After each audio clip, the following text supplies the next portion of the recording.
Olá, eu sou o pastor Marcos, nós somos aí do Núcleo Teológico Antioquia, trazendo para você um curso teológico livre, online, 100% gratuito. Para você participar é muito fácil. Entra aí na descrição do vídeo, tem o endereço aí do nosso site, inscreva no site, faça a sua matrícula e também se inscreva aí no canal para você ser notificado aí quando eu postar as aulas, ok? Boa aula para você, em nome de Jesus. Vamos lá? A matéria que estamos estudando é uma matéria bem sugestiva para os tempos em que estamos vivendo. Estamos falando sobre evangelismo, ok? Vamos lá então. Estamos estudando o capítulo 2, tá? Vamos ver aqui no capítulo 2 sobre o primeiro evangelista. O primeiro evangelista, Deus Pai. Veremos nesta oportunidade que Deus investiu um alto preço, muito superior à prata, ao ouro, né, na evangelização. Também conheceremos algumas das atitudes do cristão como um evangelista, beleza? Então vamos lá. Deus como o primeiro evangelista. Deus investiu o seu melhor na evangelização, tá? Deus Pai fez o seu maior investimento na evangelização ao enviar o seu Filho. Ao priorizar a evangelização, o Senhor tinha em mente ao menos um grande propósito, que era a salvação do perdido. Então, Deus Pai, como primeiro evangelista, tá?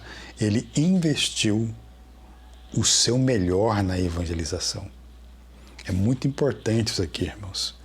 Será que eu e você estamos investindo o melhor na evangelização? Porque o primeiro evangelista, Deus Pai, ele investiu o melhor, tá? E aqui está dizendo o seguinte, né? Deus fez o seu maior investimento na evangelização ao enviar o seu Filho, tá? E ao priorizar a evangelização, o Senhor tinha em mente ao menos um grande propósito, a salvação do perdido. O propósito de Deus fazer um investimento alto, de dar o seu melhor na evangelização, tinha um propósito nisso. Qual era o propósito? A salvação do perdido. Amém? Ficou claro aí para você? Vamos prosseguir? E aí o texto que nós consideramos o texto áureo das Escrituras, né? O texto áureo da Palavra de Deus. É João 3,16 e também o verso 17, que todos nós já conhecemos até de cor, né? Porque Deus amou o mundo de tal maneira que deu o seu Filho unigênito para que todo aquele que nele crê não pereça, mas tenha a vida eterna, tá? Porque Deus enviou o seu Filho ao mundo não para que o condenasse o mundo, mas para que o mundo fosse salvo por ele. Então aqui está o texto que confirma o investimento de Deus. Deus amou o mundo de tal maneira que deu o seu Filho único, o seu unigênito. Amém? Que investimento, né, irmãos? Que investimento. Que investimento maravilhoso que o Senhor Deus fez. E aqui nós vamos ver o pensamento de um Deus evangelista, tá? Já que Deus investiu um alto preço, tá? Ele deu o seu melhor, ele enviou o seu Filho para morrer, né, por nossos pecados e resgatar-nos para Deus. O pensamento de Deus concernente à salvação era abranger a salvação para todas as pessoas. É muito importante aprender isso aqui, irmãos, porque existem pessoas que acreditam que a obra da salvação, tá, que Deus elaborou, foi apenas para um grupo específico de pessoas. Ok? Então, quando nós falamos sobre o pensamento de Deus como evangelista, nós estamos extraindo algo que não foi inventado pelo homem. Nós estamos extraindo das Escrituras o pensamento de Deus concernente à salvação. E qual é o pensamento? É a salvação para todos. Então, seria até interessante você anotar aí estes versículos, porque você vai precisar dele com certeza, tá bom? Nós temos aí 1 Timóteo 2 e 4, Deus deseja a salvação de todos. O texto que eu já falei aqui, João 3,16, né? Deus enviou o seu unigênito para todos. Mateus 11, 28 é um texto que eu gosto muito. É o convite de Jesus para todos. Prestou atenção aí? O pensamento de Deus para a salvação? 1 de João 2 e 2. Jesus é a propiciação pelo pecados de todos. Atos 10, 43 vai dizer que o perdão é para todos os que creem, tá? 2 de Pedro 3,9, né? O Senhor não quer que nenhum se perca, senão que todos arrependam-se. Não é maravilhosa a palavra de Deus? É vontade de Deus que todos se arrependam, Atos 17:30. Já que o juízo sobre todos os homens para a condenação, assim também por um ato de justiça veio graça sobre todos os homens, Romanos 5,18. Hebreus 2,9, né, a morte de Cristo foi para todos. Então nós temos aqui uma série de versículos que expressam o pensamento de Deus concernente à salvação. Volto a dizer, o processo elaborado por Deus para a salvação não foi para um grupo específico de pessoas. Por que eu digo isso? Porque nós estamos extraindo da Bíblia esses assuntos aqui. Amém, irmãos? Deus abençoe sua vida aí, em nome de Jesus. Então, como eu já acabei de dizer, né, Jesus não morreu para um grupo específico de pessoas, como acreditam alguns pensamentos aí, algumas doutrinas aí, e a intenção de Deus é que todos venham se salvar, tá? O plano da salvação foi elaborado para todos, que isso fique bem claro para nós, ok? Quando sairmos para pregar o Evangelho e de repente você se deparar com alguém que acha que não tem direito da salvação, porque é muito pecador, porque isso, porque aquilo, mostre para ele, mostre para essa pessoa que o sacrifício de Jesus na cruz do Calvário foi para todos. Todos pecaram e destituídos estão da glória de Deus, tá? Em nome de Jesus, beleza? O Evangelho e o evangelista inagualável, tá? O Evangelho é o poder de Deus, Paulo citou isso, né? Eu não me envergonho do Evangelho, porque o Evangelho é o poder de Deus para a salvação daqueles que crê, tá? Mas não é um poder sem rumo, não é um poder sem propósito, sem objetivo, muito pelo contrário, né? Ela tem uma finalidade específica que é a salvação. Então o poder que nós encontramos no Evangelho é um poder para a salvação. Haja vista que o maior milagre que pode acontecer na vida do ser humano é a salvação das suas almas. Cura, enfermidades, são milagres também, mas ela é consequência da salvação, correto? Mas o Evangelho de Jesus é o poder de Deus para a salvação. Por isso que quando pregamos a palavra genuína, quando pregamos a palavra verdadeira, certo? Quando pregamos uma mensagem cristocêntrica, então há conversão de almas, há conversão verdadeiras, conversão genuínas. Amém, irmãos? Então o Evangelho não é algo surgido do improviso, né? Pois Deus havia prometido desde antes dos tempos do século. Tito 1 e 2. Ficou claro aí, irmãos? Amém? A Bíblia diz que Deus prometeu pelos seus profetas nas Santas Escrituras, Romanos 1 e 2. Então, cada um dos profetas falou um pouco concernente à obra de Jesus Cristo. Tá? O Messias foi sendo revelado de maneira sutil e progressiva. Cada profeta apresentou um perfil do Salvador, até que a revelação se consumou na sua vinda. Jesus foi enviado ao mundo para salvar os pecadores. O texto que eu li, Mateus 11, 28 ao 30, né? Então, através da mensagem do Evangelho. Então, veja que interessante, que cada um dos profetas falaram algo do perfil de Jesus. O profeta Isaías foi quem mais profetizou acerca da vinda de Cristo. Não é maravilhoso, irmãos? A palavra de Deus é tremenda, né? A Bíblia diz que todos os homens são pecadores e precisam reconciliar-se com Deus. Então, quando entrou o pecado no mundo, gerou a morte. Quando entrou o pecado do mundo, houve uma separação do homem com Deus. Nós vimos isso lá no Jardim do Éden. Tá? Então, todos pecaram.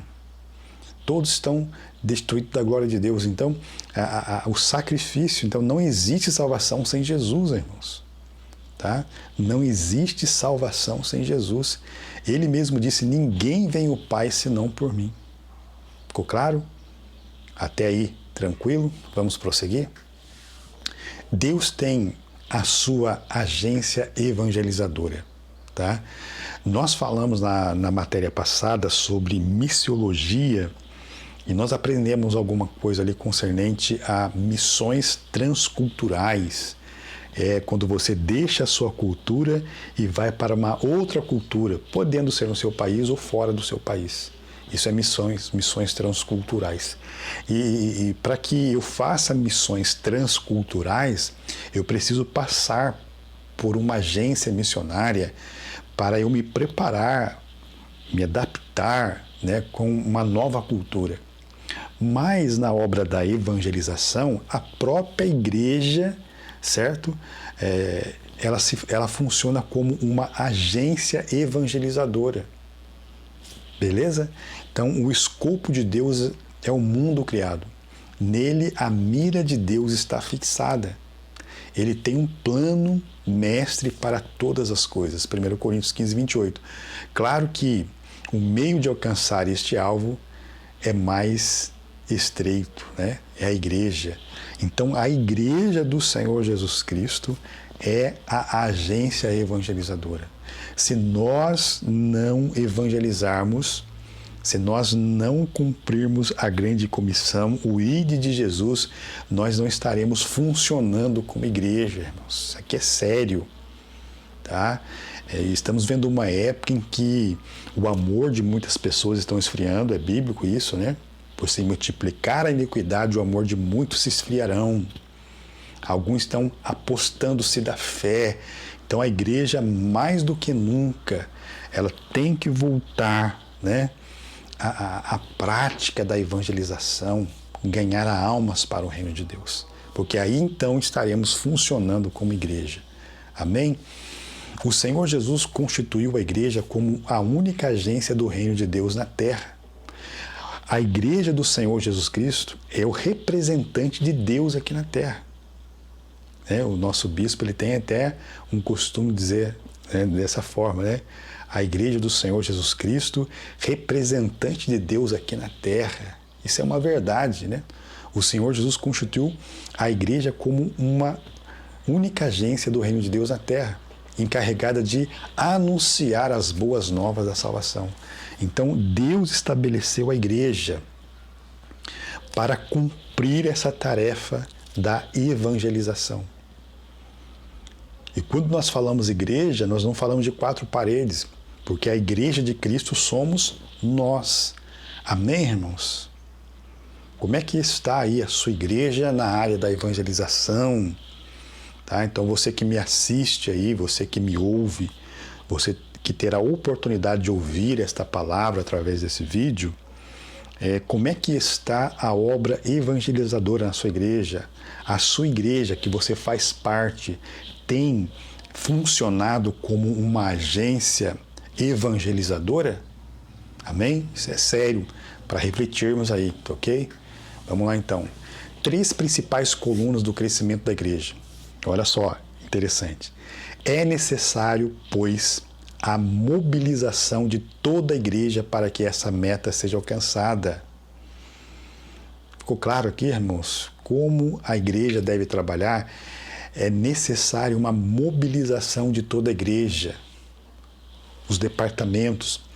Às vezes, o que acontece, como falamos em missiologia, em que as pessoas depositam esta função só para o departamento missionário. Ah, quer saber de evangelismo? Fala com o departamento missionário. É o departamento missionário que cuida disso. Então, na verdade, todos os departamentos da igreja deveriam estar envolvidos com a obra missionária. Tá? As crianças, os adolescentes, os jovens, o grupo de louvor, a escola bíblica dominical, o grupo das irmãs, enfim, todos os departamentos, todos os grupos da igreja, ela teria que estar o quê? Atuante, mobilizando, né, irmãos, para a obra evangelizadora. Amém? Cada crente dos dias apostólicos era um dedicado e fervoroso e próspero ganhador de alma. Por que a igreja primitiva crescia? Tá? Porque os crentes daquela época, nós temos a informação que eles eram crentes fervorosos, pregadores da palavra de Deus. Eles tinham no coração o desejo de anunciar para outras pessoas a palavra do Senhor, e por isso a igreja crescia. Então, cada igreja deve elaborar um projeto com metas bem definidas para alcançar pecadores. Tá ok, irmãos? Então, cabe à igreja treinar pessoas, cabe à igreja preparar pessoas. Tá ok? As pessoas se convertem, ela vem para a igreja e às vezes ela fica ali sem ação, sem saber o que fazer. Então, a igreja precisa prover meios.